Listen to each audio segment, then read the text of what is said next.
evening and welcome to your news roundup. Here are this week's top stories from India and around the world. Our first story is about FIFA World Cup 2026. Spain has won the FIFA World Cup after defeating Argentina in a thrilling final. This marks Spain's second World Cup title and has been called one of the biggest sporting events of the year. Football fans across the world took to the streets and social media to celebrate this memorable victory, with wild celebrations reported in Madrid and Spanish communities worldwide. Our second story comes from the Middle East. Tensions between the United States and Iran have continued, particularly around the Strait of Hormuz, one of the world's busiest oil shipping routes.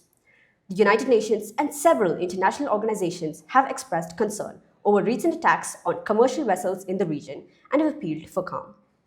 Analysts warned that any prolonged disruption in this corridor could send shockwaves through global oil prices and international trade, potentially affecting fuel costs for consumers everywhere.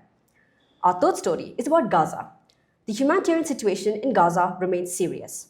The United Nations has reported that many civilians continue to face severe shortages of food, clean water, and medical supplies. International organizations are urging all parties involved to allow safe and unhindered passage of humanitarian aid to reach the people who need it the most. Our fourth story is about artificial intelligence.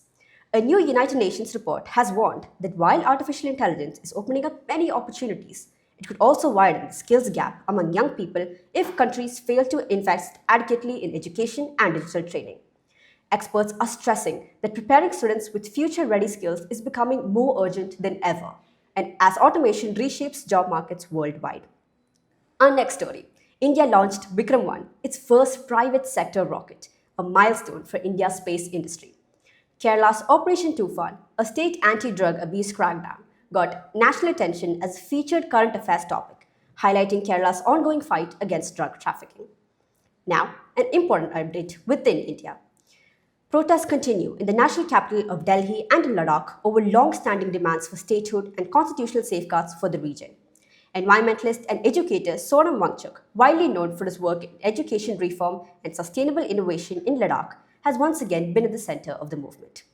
In June, he joined a protest by the Cockroach Janata Party at Delhi's Jantar Mantar, sitting on a hunger strike to demand the resignation of the education minister over alleged irregularities in nationwide examinations. Student groups and civil society organizations have echoed his call, saying the protest is fundamentally about safeguarding the future and educational opportunities of young people in the country. Our next story is about India and global trade. India and the United Kingdom have continued to make progress on their free trade agreement. Officials say the deal is expected to boost bilateral trade, open new business opportunities, and strengthen economic ties between the two nations in the years ahead. And finally, a sports update. The Commonwealth Games are set to begin in Glasgow, Scotland on the 23rd of July. Athletes from across Commonwealth nations, including a strong contingent from India, are gearing up to compete across a range of disciplines. Fans back home are eagerly anticipating some exciting performances over the coming days. That's all for this bulletin. Stay tuned for more updates. Thank you.